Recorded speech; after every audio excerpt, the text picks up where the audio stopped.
Thank you. Thank you.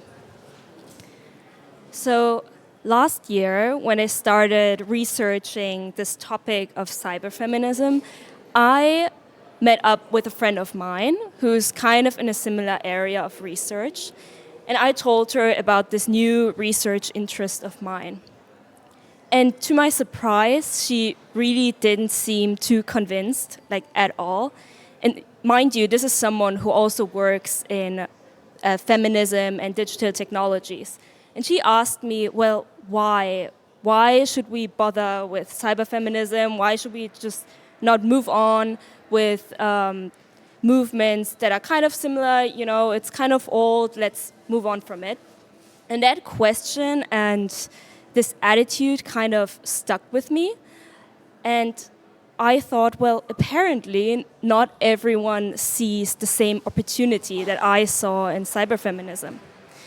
So to me, it was a fierce, appropriately radical feminist movement sparked by baby boomers and Gen X and is still relevant to Gen Z today. So the term, it was first coined by the Australian art collective, the VNS Matrix, in 1991. With this pretty out there manifesto you may have already seen, in which they talk about, they proclaim themselves to be the modern Kunst, and they make a connection between the female clitoris and the digital space. Quite out there. And what they did, more importantly, is they framed digital technologies as both a tool for patriarchal control, but also a site and an opportunity for feminist resistance. And that's what really fascinated me and where I saw the opportunities, because even back then, in the very, very early days of the World Wide Web, this movement addressed techno-patriarchal issues that we still struggle with today.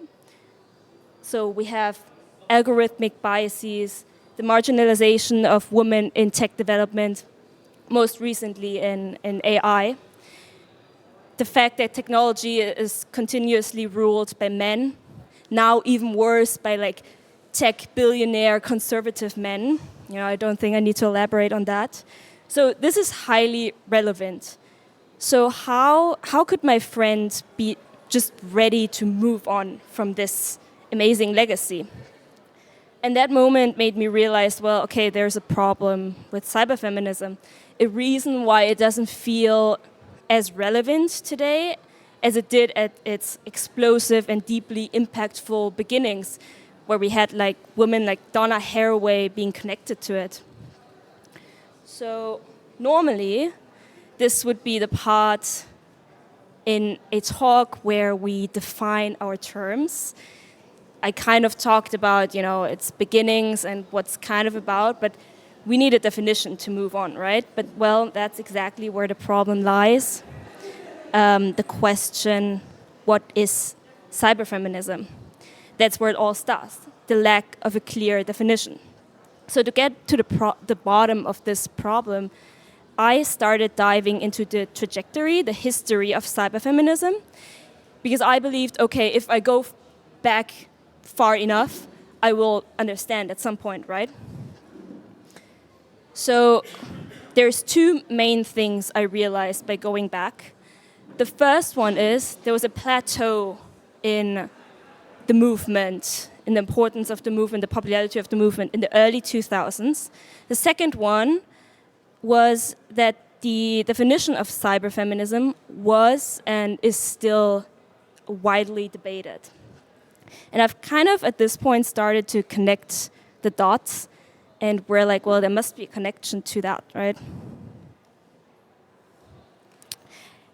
So one of such researchers talking about this plateau said, cyberfeminist activities began to fade in the early 2000s, and the term has since been used by some as synonymous with feminist studies of new media, yet much is also lost in such a conflation.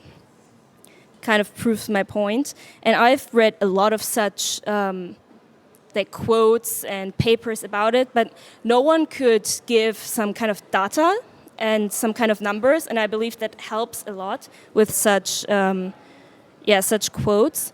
So what I did was I fact-checked this plateau with data. I used, so one of this kind of work I did was using the Cyberfeminist Index, the Cyberfeminism Index by Manifesto. You may have heard about it. It came out like 2022. And it's this big, fat book with all cyberfeminist works, papers, groups, activism that Manifesto put under the umbrella of cyberfeminism. So this is where I got all the content. So what I did was I divided them by year and created this graph. And I was very happy that you could actually see this plateau, kind of like 2002 until 2011. You can see that there's just not much happening. It just stayed kind of the same, right? So this proves the point. I went even further and I figured, okay, what else can I research to get the data? So I looked at the Google Scholar data. I looked at the volume of papers and quotes that had the tag cyberfeminism on Google Scholar for each year and then visualized it. Again, you can kind of see this plateau during that time that everyone talked about. And I do believe that this has to do with historical events like the dot-com crash. You know, at that time, people became disillusioned from this utopian idea of the internet will save us all. So this is part of the issue. But I kept also coming back to this other recurring issue, which is the movement's unstable and definition and therefore identity. And, well, I wasn't the first one to notice. Other researchers also did. So this Latin American researcher, Cindy G. Flores, put it really plainly. She said cyberfeminism is itself not very well defined.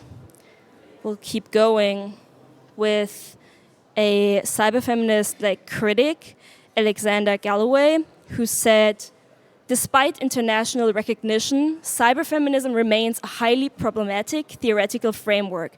No one is quite sure what it means. And it's true. While I did my qualitative research last year, I also I did some interviews with artists like Gretchen Andrews, who I believed were the perfect fit for cyberfeminist art. I was like, okay, this is perfect, I want to talk to her. So when I interviewed her, she was like, yes, I know about cyberfeminism, but could you just quickly define it for me? I kind of don't really understand what's going on, so just give me a one-sentence definition. And I was like, I really can't do that, but I tried my best. So I went back to the trailblazers of the movement, the people who coined the term, because surely I was going to find some answers there, right? So Cornelia Zrang, who's the co-founder of the Old Boys Network, one of the leading groups of cyberfeminism back in the day, they're not active anymore, who straight up refuses to define it. She said, the question, what is cyberfeminism, is definitely the one I'm asked most often. Everybody faced with the term for the first time wants an answer. I refuse to give a definite answer, and even if I had one, I would not give it. Okay, fair enough. She's not the only one. Julian Pierce from the VNS Matrix, who coined the term cyberfeminism in '91, she calls it a fluid, non-specific hybrid changeling. So 3 adjectives just to say that she doesn't want to define it. Now, while I do understand the sentiment of wanting to let everyone dive into this movement themselves and let them have the freedom and openness to put their own thought and work into it, I think it's quite a privileged position, and I don't think it outweighs the cons that come with this lack of definition.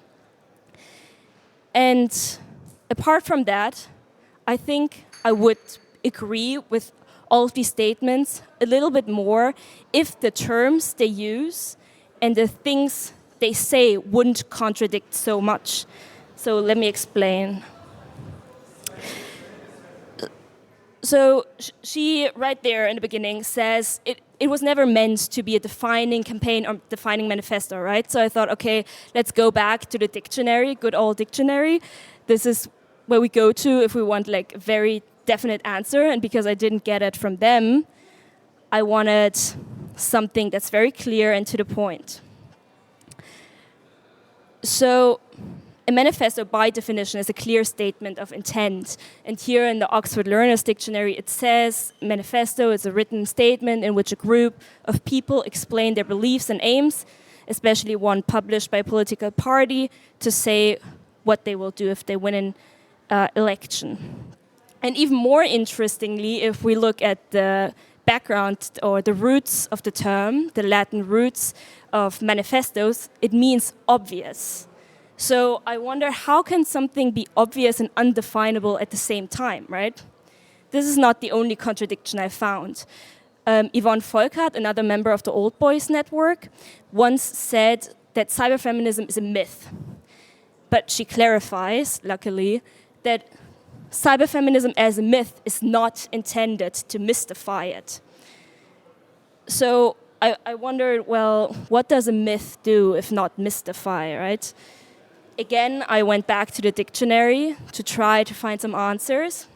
And according to the dictionary, first, a myth is something that many people believe, but that does not exist or is false. The synonym is fallacy. First of all, I don't think that's the best branding for a movement, that we want to thrive. But even more interestingly, a nearby word in the dictionary is mystifying. So, yeah, go figure. So this vagueness of the term and the lack of definition and the contradiction naturally, in my opinion, led to the fragmentation of the term cyberfeminism. Suddenly, in the time of the plateau and after this plateau, we saw a lot of terms pop up that are almost indistinguishable in their core from cyberfeminism and definitely all fall under cyberfeminism. So we had digital feminism, network feminism, techno-feminism, xenofeminism, glitch feminism, the cyber witches. It keeps going. These are just some I found. So, and you may have heard from them. So I believe them popping up is kind of also to try to fill this void of a definition, because no matter how much you believe the vagueness to be positive, people crave understanding, and of course people are continuously then going to try to define it themselves. So again, I turned to Google to kind of help me visualize that. So I used the Google Trends, and I just put some of these new feminist terms, cyberfeminist terms, such as glitch feminism, techno-feminism, and xenofeminism next to cyberfeminism. And what we can see is, in this graph, they all just pop up and bunch up, and they kind of rival each other for relevance. You know, you can't see like one clear upwards movement in popularity, but it's just all of them fighting for their place. So, and most of these terms came with a manifesto. So what we can see here is like a continuous fragmented manifesto production. And again, I looked at the Cyberfeminism Index, and I counted, okay, how many of these works are manifestos? I counted 24 manifestos in the Cyberfeminism Index, which, of course, makes it kind of hard to follow, right?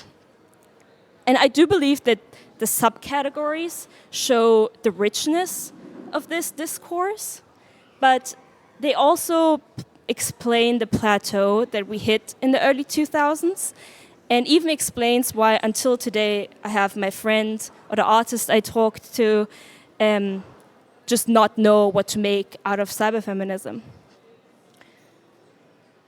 So I believe what this led to is, we have no shared definition because of refusal, which led to no shared understanding, of course, and no scalable development and movement in like cyberfeminism itself. So I believe a very important voice for this issue, talking about the definition and the movement, is the researcher I mentioned earlier, the Latin American researcher Cindy G. Flores. And she kind of exemplifies this lack of shared understanding by asking, well, who exactly qualifies as a cyberfeminist? Is any feminist addressing women's issues and working with technology, multimedia, or digital art considered a cyberfeminist? Well, according to the very people that coined the term, apparently anything goes, right? But also kind of not really. I read an interview with the creator of the Cyberfeminism Index, Manifesto, and in this interview, she explained why she excluded the hashtag #MeToo from her archive, because someone sent it in and wanted it to be a part of the Cyberfeminism Index, and she said, well, no, because even though it used technology to facilitate this feminist movement, it wasn't actually about technology itself. So I thought, okay, there we go. Isn't that an attempt of a definition that like Flores wanted and a lot of other non-Western cyberfeminists want? So even in the supposedly fluid space, exclusion still happens, right? As we can see here from this quote. And I don't take issue with exclusion. I think it's realistic. Realistically, we need, definitional borders to understand and make it graspable. But what I do take issue with is that there's this adamant side of acting like there are none, even though there are. And I do not think that kind of thinking helped the movement at all, and kind of is the reason for this plateau. Flores also has another really important point that I want to address. She adds the perspective she says, if the definition of cyberfeminism seems ambiguous, identifying cyberfeminist art is even more so. This gets even harder when we center on the Latin American region. So she puts it quite well that it poses challenges for people outside of the Western context if there's no clarity. So this ambiguity that the Western cyberfeminists celebrate and see as freedom is a very westernized view. And for Flores, and in Latin American context or other non-Western context, this open definition is it's rather a limitation for them, because feminism is already kind of stigmatized and it's difficult for them. So I don't think the cyberfeminists accounted for that at all. I believe that when you keep definition vague, you don't build openness, you build exclusivity. Exclusive for those who understand, for those who have the time and freedom to build their own version, and for those who have the tools to create their own version. It's a great sentiment, but people like Flores show how it really affects people. So in short, I think what gets lost with this vagueness is we lose community, we lose inclusivity, and we lose the chance to build solidarity beyond academic and Western context. I think playing with ambiguity is maybe fun for those with time, knowledge, and privilege, but it doesn't build movement, it builds silos. So what I call for is a shared understanding. So this talk isn't meant to dismiss cyberfeminism at all. As I said, in the very beginning, I didn't understand why people dismiss it, because I see like a huge opportunity in it, especially today where we face issues and want to connect the generations, to kind of connect it to this year's topic of the Republica. This is something that connects the woman from the 90s to the woman from today, Gen Z, that face the same problem of the techno-patriarchy. So I believe it is a perfect catalyst for feminist politics and digital futures. But for that to happen, we need to stop hiding behind that ambiguity and even though this refusal to define might feel radical, it's not really helping us with the movement. So I believe it's time for a shared foundation, one that's accessible, inclusive, capable of growth, and not just in theory, but like really. So the radical movement, the radical spirit of cyberfeminism inspired me a lot through this whole process, even though it was kind of frustrating at times and I have, a lot of critique. But that research has now taken me towards cyberfeminist activism, more specifically feminist hacktivism, as a more tangible activist response to the tech biases we face, from like embedded AI discrimination to politics of patriarchal billionaires. So if that's something you're interested to, maybe you're a feminist hacker or maybe you're a cyberfeminist, then yeah, feel free to talk to me after or whenever. Thank you. Yeah, thank you, Sahra.